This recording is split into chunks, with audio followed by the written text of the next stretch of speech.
Now, this is the equatorial position of the electric dipole which we are going to discuss. Now, do remember that equatorial point means what? Okay, equatorial point means, suppose that this is the dipole minus q plus q. Okay, this is the center. If we assume that the length is 2a, so this will be a, this will be a. Okay, and as it is clearly mentioned in the diagram that the distance of this point P is r from the center. Do remember that this point P, which is situated at the perpendicular bisector of this AB, this is actually the equatorial point. Okay, any point lying on the perpendicular bisector of AB will be an equatorial point. Okay, so this is an equatorial point. Fine, am I clear? Yes, sir. Okay. Now what we have to do is we have to determine the electric field intensity at this point P. So how will we do this? Now in order to find the electric field intensity at this point, if you see this charge minus Q. Okay, you know that in order to find the electric field intensity, we need to keep a unit positive charge here at point P. Okay, and that charge will get attracted towards the negative charge, and that's why this arrow is showing downward, this in this direction. Fine, let us call it E2. Then this plus q charge will repel this positive test charge, and that's why this E1 electric field intensity vector is shown here. Okay, so this is how we have E1 and E2. One more thing is that these all are symmetrical situations. You can see that the equatorial point, any point on the equatorial line, will be situated at equal distance from point B and A. Okay, and that's why these all are symmetrical situations. And in symmetrical situations, what will happen, that this distance AP and BP, they will be equal. So AP is equal to BP in this case. Okay, and you know that that will be equal to under the root r square plus a square. Okay, under the root r square plus a square. Now E1 vector, electric field vector, okay, which E1 is there, if we find its magnitude, okay, that magnitude must be equal to E2 vector. What is the reason behind this? Because you know that excuse me, you know that this electric field vector, okay, it means electric field intensity due to a charge at a point, it depends on two factors. One is the charge itself, and another one is the distance. Okay, now in this particular case, you can see that the magnitude of both the charges is same, and r, the distance from distance of this point from the charges, it is also same, and that's why electric field intensity for both the charges would be equal. And that's why we have written E1, magnitude of E1 vector is equal to magnitude of E2 vector. Now let us try to find out the values of this. Okay, so in order to do that, you see, if we write E1, so E1, okay, it is the magnitude, and that is equals to K Q. Now we are taking the magnitude only, and E1 is for this, E1 is because of this plus Q charge. So E1 is equals to K, and you know K is what? K is 1 upon 4 pi epsilon naught. Okay, 1 upon 4 pi epsilon naught. It is K Q upon distance square. Now what is the distance here? Distance is BP square here. Okay, so we can write BP square. In the very next step, you can write E1 is equals to K Q upon distance square. BP is r square plus a square under the root r square plus a square, and its square. So it will be under the root r square plus a square and square of that, and that will give you KQ upon r square plus a square. Okay, this is E1. Do remember that similarly when you will find E2, you will get the same result, that is E2 only. Okay, so E1 is equal to E2. Okay, they both are equal. Fine. Now let us now resolve these vectors. Okay, and you must know the resolution of vectors for that. Okay, now So, now you see this. Okay, now you see this. This is the e vector. Okay, this is e vector, and it is making an angle theta. Now why it is making an angle theta, that is also I am telling you. See, this angle is theta. If this angle is theta, this angle has to be theta. Why? Because it is an equatorial position. When we are talking about the equatorial position, then we must know that actually the uh, actually the angles theta, these all angles will be theta only. Okay, because these all are symmetrical positions. Okay, now if this angle is theta, then this angle is also theta only, and the reason being because these two are alternate interior angles. Similarly, this angle theta and this angle theta, okay, these two are corresponding angles. Okay, and because of that these two angles are equal. Now let us talk about E1 vector. Now you see this E1 vector is making an angle theta with this direction, horizontal direction. So its component in this direction will be E1 cos theta. Correct. So in this direction its component will be E1 cos theta. Similarly, if this is the E2 vector, okay, so its component in this direction will be E2 cos theta. So these two cos thetas are actually acting in the same direction only, so they will be added, and then we will get the resultant electric field intensity in the direction. Okay, then comes the second thing.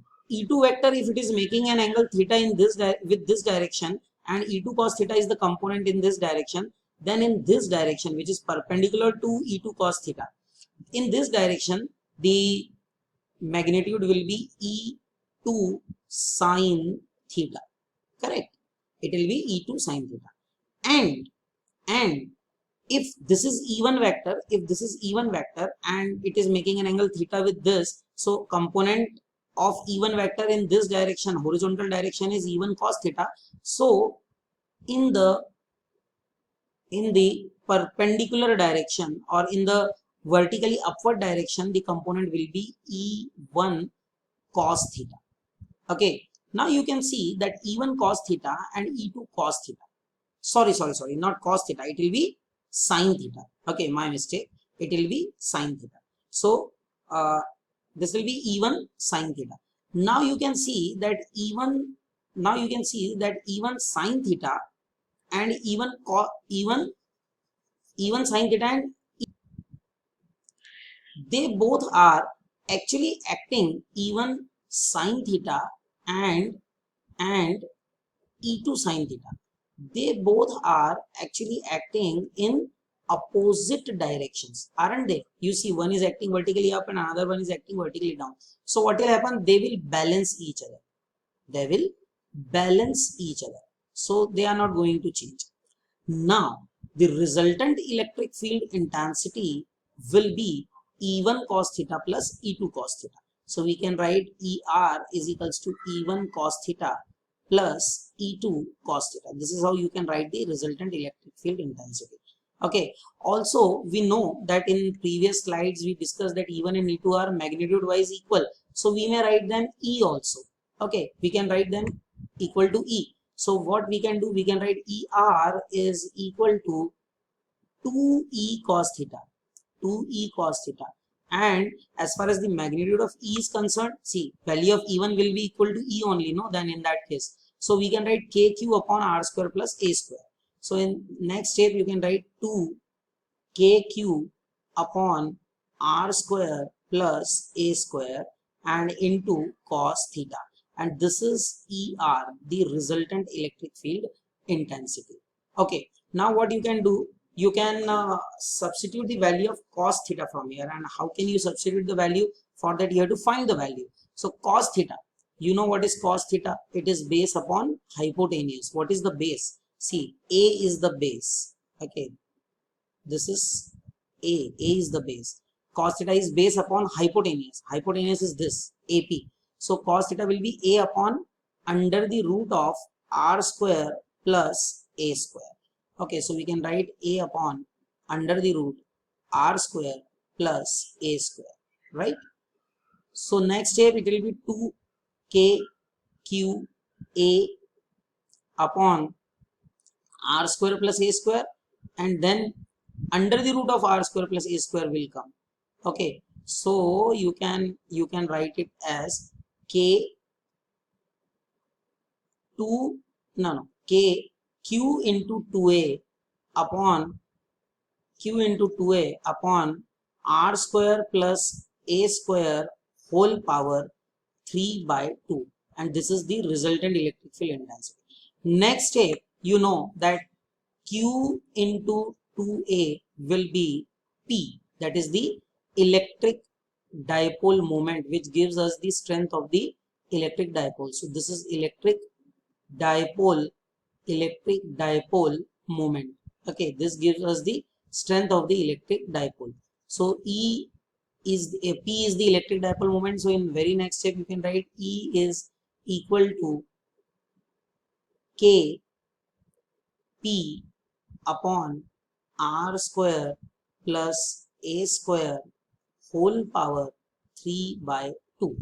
Okay, now here we will assume that let r square is very greater than a square, extremely greater than a square.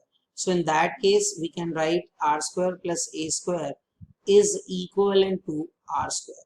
Okay, so next step it will be E is equal to k p upon r square to the power 3 by 2.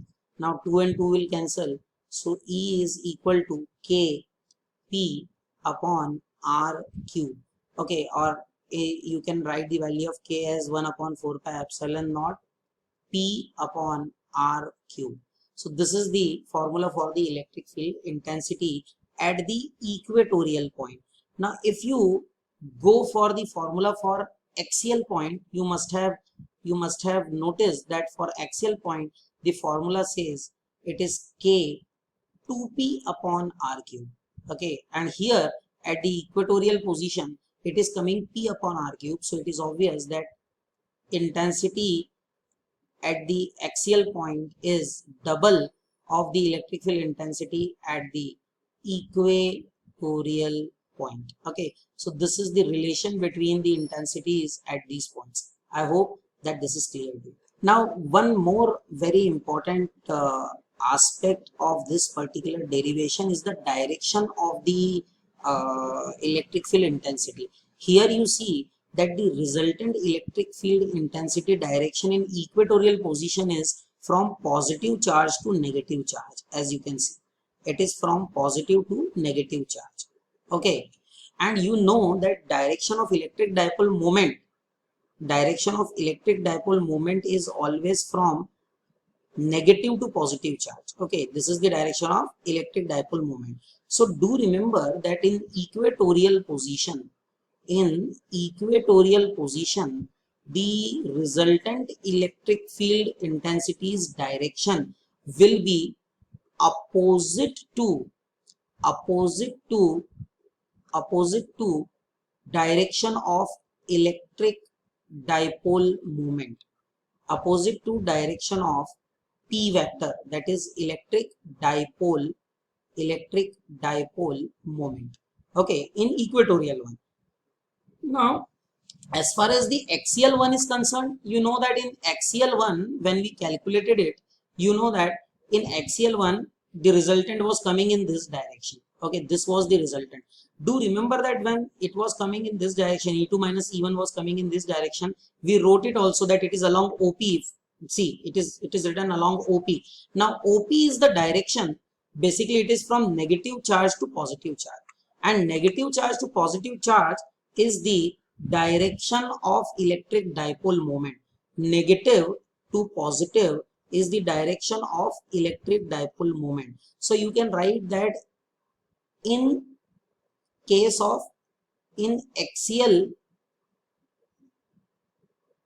or you can say at axial point of dipole, resultant electric field intensity, resultant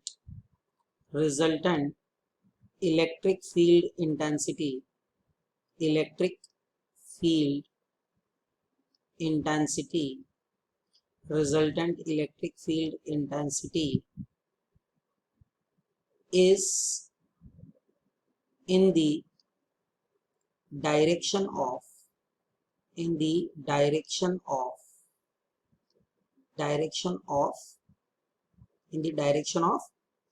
p vector. Okay, that is the electric dipole moment vector. Okay, so this is the difference between the equatorial and axial point. That axial point, the magnitude is double and the direction is also changed. In equatorial, it is in opposite direction. Okay, direction of electric field, resulting electric field is opposite direction of p vector, and in axial one, it is in direction of